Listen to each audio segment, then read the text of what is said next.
నమస్కారం. ప్రతిధ్వని కార్యక్రమానికి స్వాగతం. ఉభయ తెలుగు రాష్ట్రాలు వాన చినుకు కోసం ఆకాశం వైపు ఆశగా ఎదురు చూస్తున్న నీలిమేఘం జాలి చూపటం లేదు. రెండు రాష్ట్రాల్లోనూ వర్షాభావ పరిస్థితులు నెలకొన్నాయి. సగానికి పైగా మండలాల్లో కరువు ఛాయలు కమ్ముకుంటున్నాయి. వరి సాగు 10% కూడా దాటలేదు. చాలా చోట్ల పత్తి, వేరుశనగ విత్తనాలు మొలకెత్తనే లేదు. సాగు సంక్లిష్టమై రైతన్న పెను సంక్షోభంలో కూరుకుపోతున్నాడు. మరో వంక శ్రీశైలం, నాగార్జున సాగర్ లాంటి జలాశయాల నీటి మట్టం కనిష్ట స్థాయికి పడిపోయింది. దీంతో సాగుకు నీళ్లివ్వడం కుదరదని కృష్ణానది యాజమాన్య బోర్డు నిర్ణయించింది. ఈ నేపథ్యంలో కరువు పరిస్థితులు, ప్రభుత్వాల కార్యాచరణపై ప్రతిధ్వని చర్చను చేపట్టింది. చర్చలో పాల్గొంటున్న ప్రముఖులు బొమ్మనచెరువు శ్రీరాములు గారు, టీడీపీ నాయకులు, వ్యవసాయ రంగ నిపుణులు, బొంతల చంద్రారెడ్డి గారు, రైతు సంఘం ప్రధాన కార్యదర్శి ప్రొఫెసర్ అరిబండి ప్రసాదరావు గారు, ప్రముఖ వ్యవసాయ శాస్త్రవేత్త డాక్టర్ పి సైదయ్య గారు, వ్యవసాయ శాస్త్రవేత్త, ఉద్యానవన విశ్వవిద్యాలయం.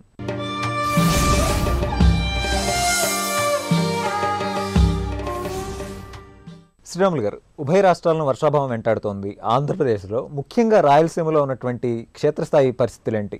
గత 5-6 సంవత్సరాలుగా రాయలసీమలో అటు మెట్ట ప్రాంతాలు కానీ, వర్షాభావ ప్రాంతాలు కానీ తీవ్రమైనటువంటి దుర్భిక్ష పరిస్థితి ఏర్పడింది.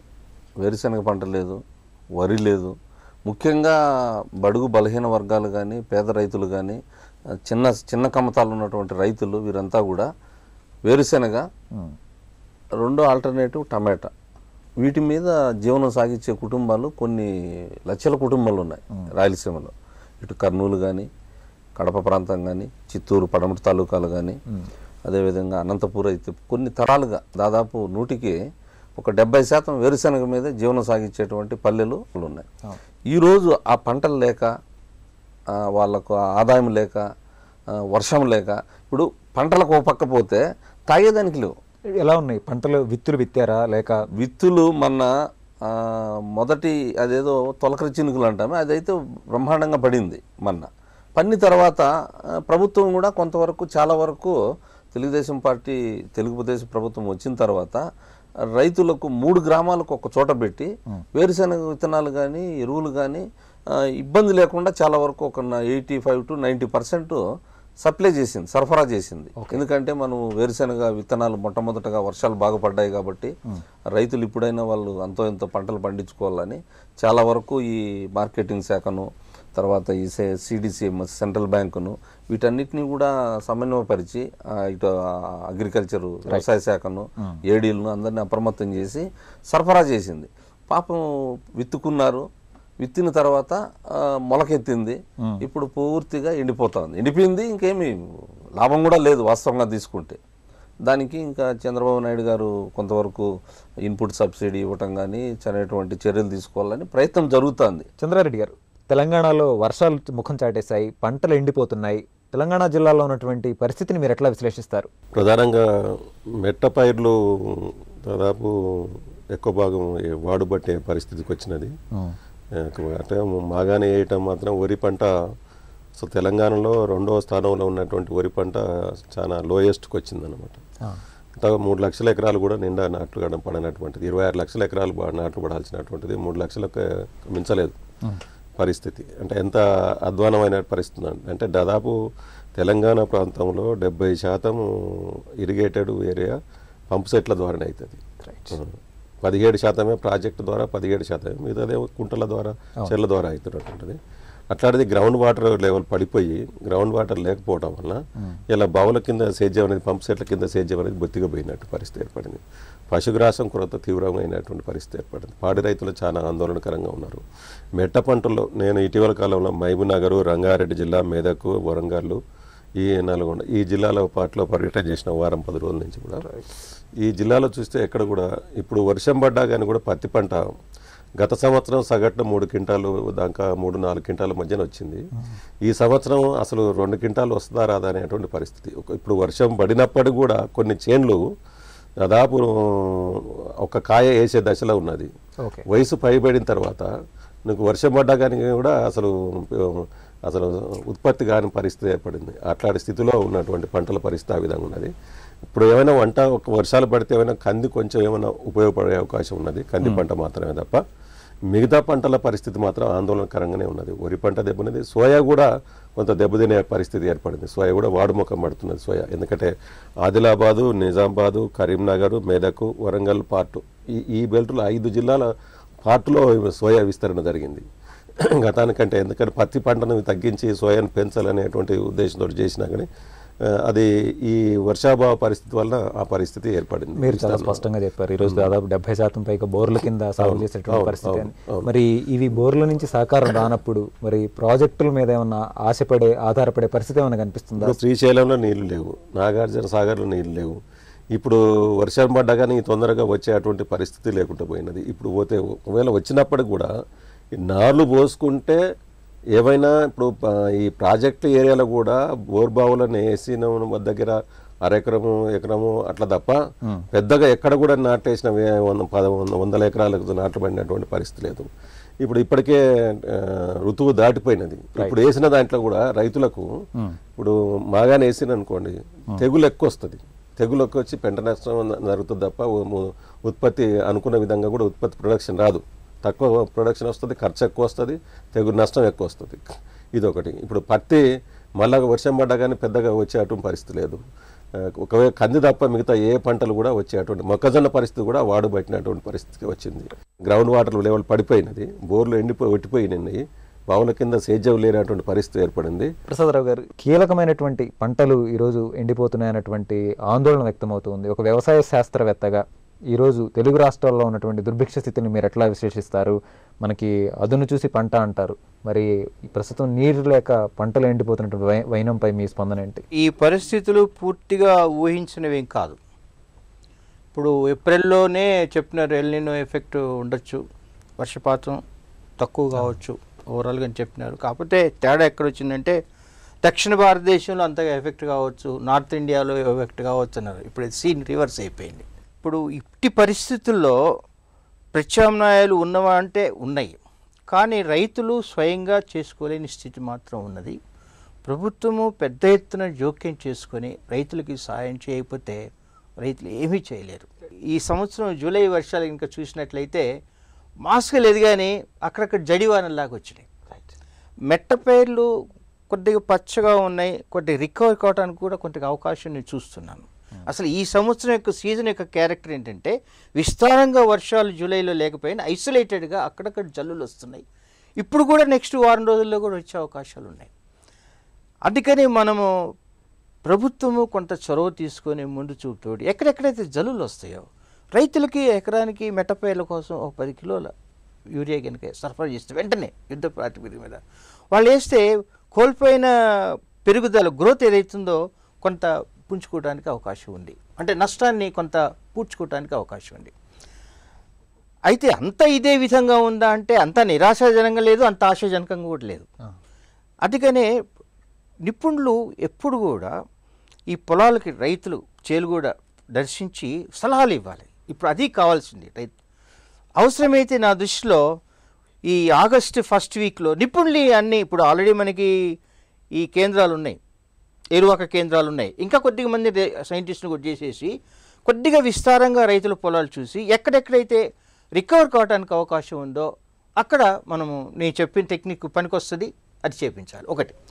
అయితే అన్నిటికంటే ఆందోళన కలిగించేదంటే మాగాణి వరి. ఇప్పుడు తెలంగాణలో 11%, ఆంధ్రాలో 23% మాత్రమే ఉన్నది తాజా లెక్కల ప్రకారము. కాకపోతే ఈ 2-3 రోజుల్లో కొద్దిగా మార్జినల్గా ఏమైనా ఎక్కువ అవుతుంది తప్ప సబ్స్టాన్షియల్ లేదు. తర్వాత నేను సబ్స్టాన్షియల్గా ఇప్పుడు కృష్ణా వాళ్ళు కూడా నీళ్లు ఇవ్వమని చెప్పేసినారు. ఈ కృష్ణా పొజిషన్ కూడా ఒకటి చెప్పదలుచుకున్నానండి, ఇది కూడా మనం ఊహించడం కాదు.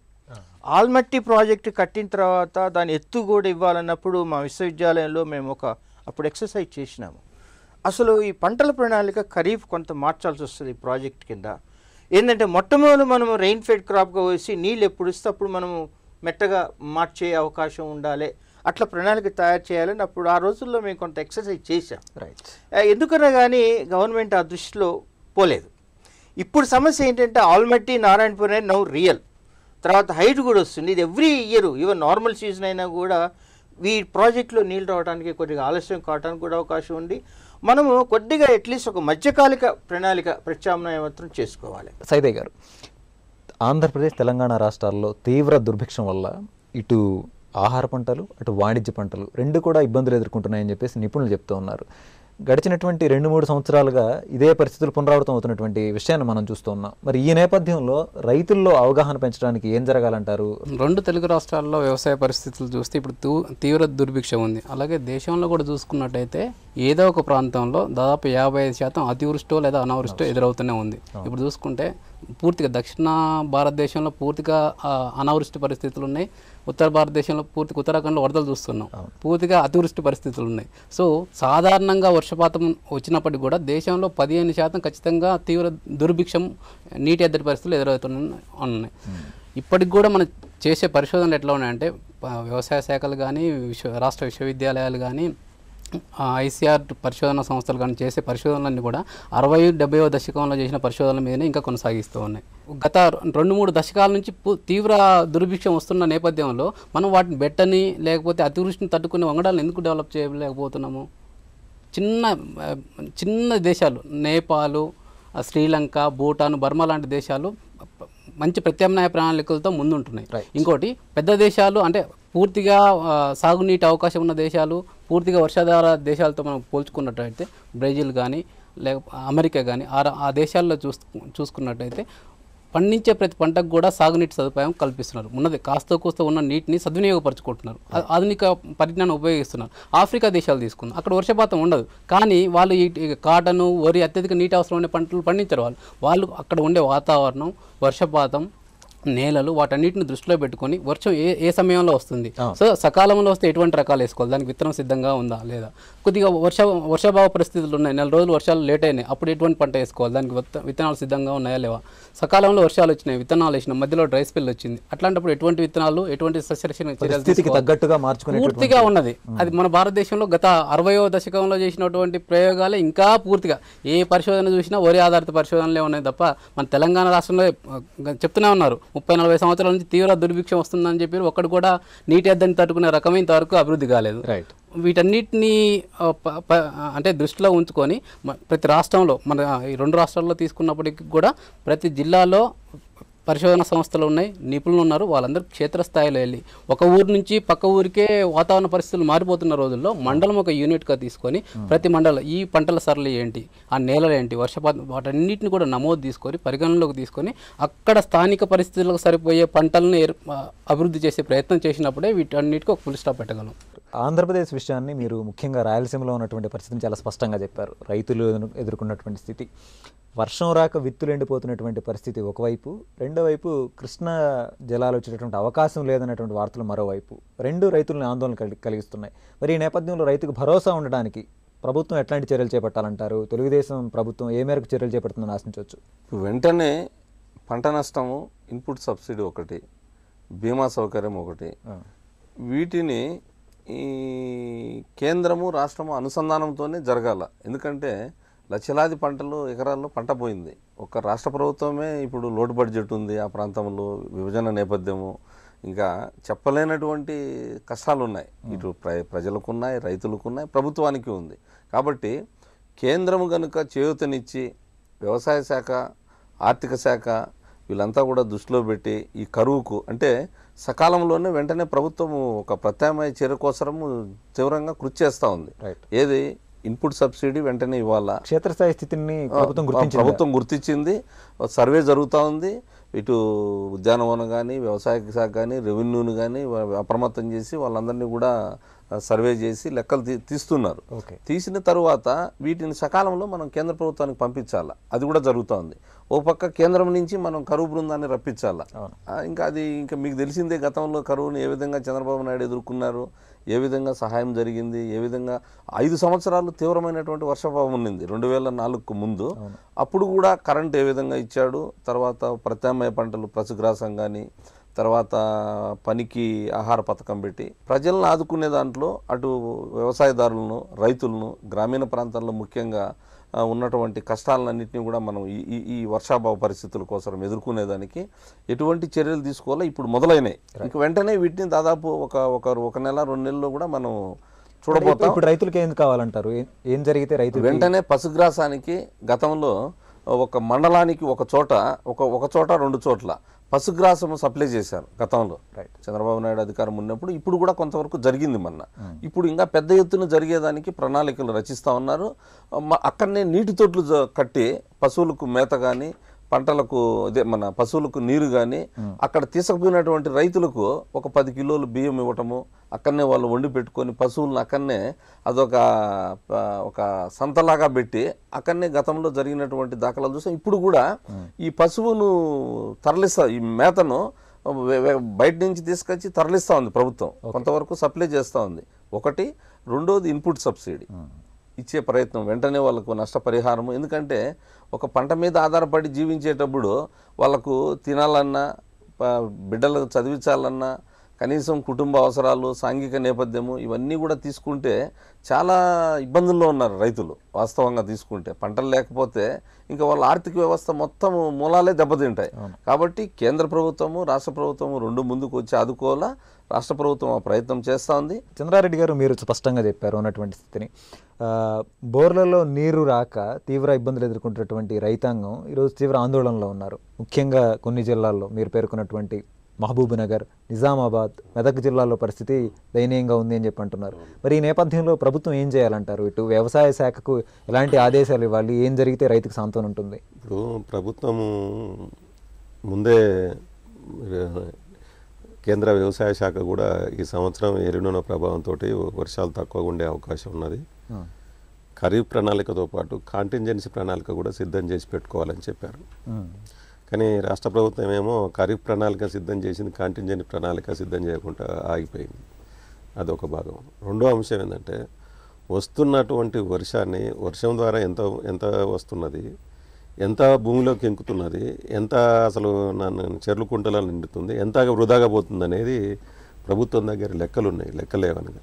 అయితే ఆ వృధాగా పోయే దాన్ని నివారించేటువంటి ప్రయత్నం చేయటంలో ప్రభుత్వాలు విఫలమైనాయి. ఒక మాట చెప్పాలంటే మనకు ఈ కృష్ణా గోదావరిలో ఉన్నటువంటి వర్షం ద్వారా వచ్చినట్టు నీటిని కనుక సద్వినియోగం చేసుకుంటే మొత్తం ఉభయ రాష్ట్రాల్లో కూడా నాగలు బట్టి దున్నటానికి అవకాశం ఉన్న ప్రతి ఎకరానికి నీరు అందించేటువంటి జల సంపద ఉన్నది. కానీ అది అవసరం లేని దగ్గర ఎక్కువ ఉంది, అవసరం ఉన్న కాడ తక్కువ ఉంది.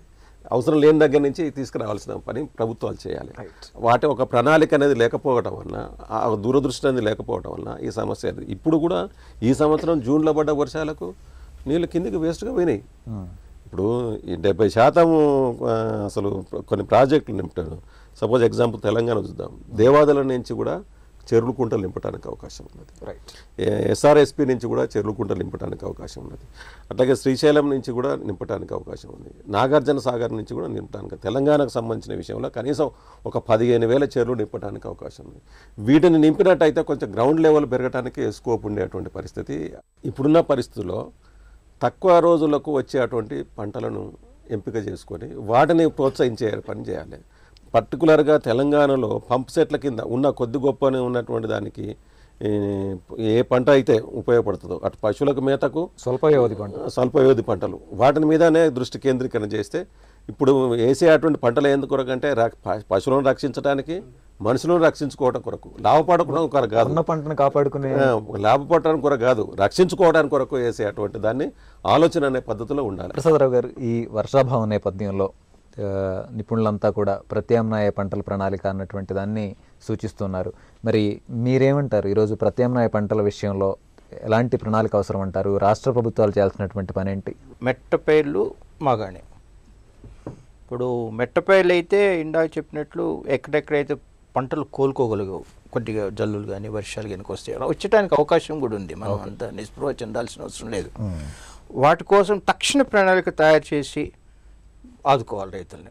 తర్వాతగా బావుల కింద వస్తే మనకు ప్రత్యామ్నాయంగా ఎన్నో పైర్లు వేసుకోవచ్చు, చాలా చాయిస్ ఉన్నాయి. వరి కాకపోయినా కూడా వేరే పాయింట్లు వేసుకోవచ్చు. వరి వేసుకోవాలన్నా కూడా తక్కువ నీటితోటి పెరిగే టెక్నాలజీస్ ఇప్పుడు వచ్చినాయి. ముఖ్యంగా ఏరోబిక్ వరి ఒకటి వచ్చింది. తర్వాత నాటు అవసరం లేకుండా గింజలు మన వరి డైరెక్ట్గా సీడింగ్ టెక్నాలజీ అదొకటి వచ్చింది. లేకపోతే శ్రీవరి సేద్యం వచ్చింది. త్రిపురలో 75% వాళ్ళు 5 yearsలో అచీవ్ చేసినారు. వాళ్ళు ఇవన్నీ కూడా దిగుబడి తగ్గకుండా తక్కువ నీటితో ఎక్కువ పండించే టెక్నాలజీస్. అందుకని ఈ ప్రత్యామ్నాయ టెక్నాలజీస్ బావుల కింద వీలు పడుతుంది, ఇప్పటికీ వీలు పడుతుంది, ఇట్స్ నాట్ లేట్.